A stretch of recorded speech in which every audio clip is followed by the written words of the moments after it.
questions? Well, this question is from a lady who came to the question answer session. She says, my late father was a Jew but not a practicing Jew.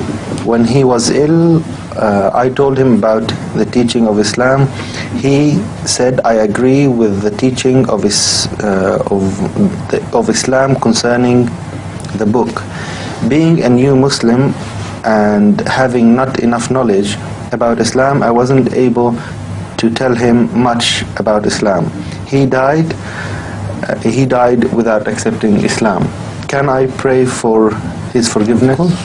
You can, no doubt about it. To say janaza prayer is another thing. It's a formality, and it's fazl kafaya.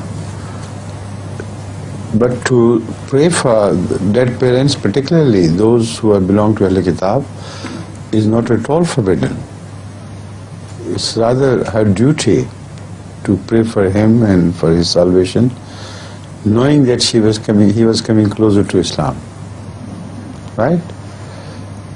About the janaza, it's a very different issue altogether, because janaza is a formality which, first of all, should not necessarily be said by all. Even if a few have said the janaza, there is no need for the rest of the ummah to say the janaza at all. You remember there was a question a few days ago about Qadi, and some stupid people think that why didn't the Jamaat say janaza afterwards? Why should they? Because they know Islam, they shouldn't do it. According to sallallahu alaihi wasallam and his instruction, janaza is said. Ghaibana janaza is a far cry from the reality. Janaza is said when the mayyat is before you, and even if a few people have said the janaza, there is no need whatsoever to repeat it. And janaza is a fazl kafaya. Fazl kafaya means if only a few of the ummah have said the janaza, that should suffice. It is not essential on everybody. Secondly, the janaza is said when somebody claims to belong to you. Even if the evidence is against him, if he claims to belong to you, then the janaza is said. If he does not claim, the janaza is not said. That's another point which the questioner about Aazam completely forgot, because he didn't know much about Islam. The case of Abdullah bin Ubay bin Salul is an example. Despite the knowledge that he did not believe in Islam from within his heart, as long as he professed to believe in Muhammad Sallallahu Alaihi Wasallam, which he professed, he was not rejected, he was not denied. So profession is highly important. Even if the circumstances indicate that the person's profession is not real, but as long as he professes, the profession will be given the priority. This is the beauty of Islam, that you are not permitted to peep into hearts. You are only permitted to go by professions.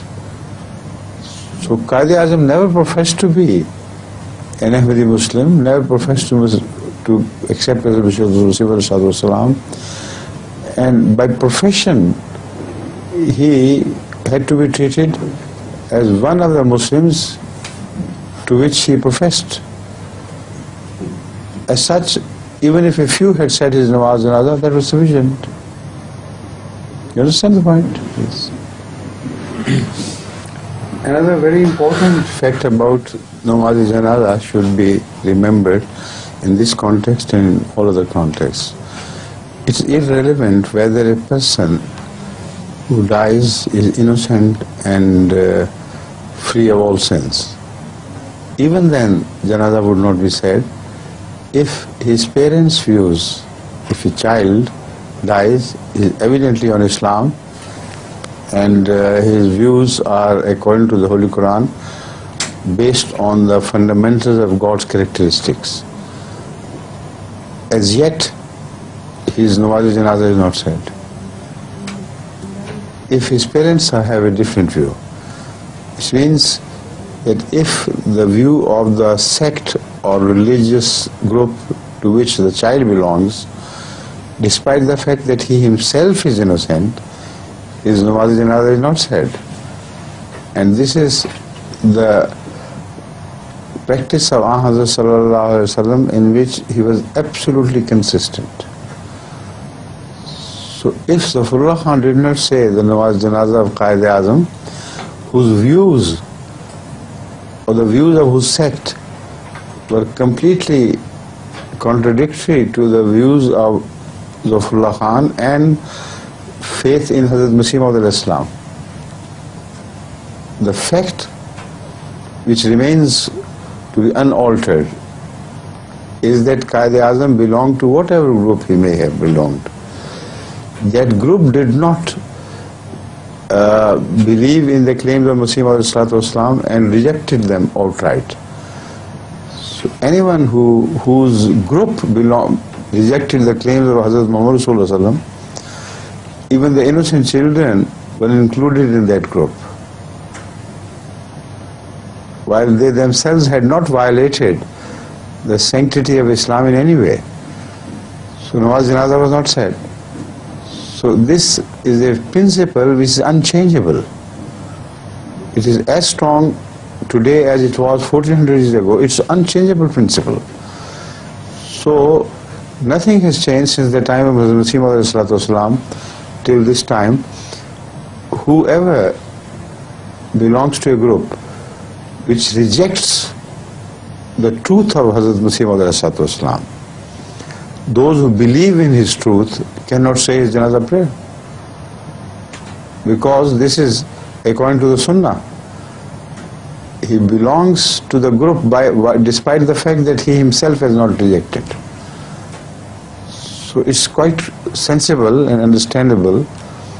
Hazrat sallallahu alaihi wasallam practiced this, and even those people who die among Christians, Muslims, etc., Christians, Jewish people, etc., belong to their official religion, despite the fact that they may have not said a word against Hazrat sallallahu alaihi wasallam, do not say there is another prayer. This principle should be clearly understood. Have I made myself clear? Good, please.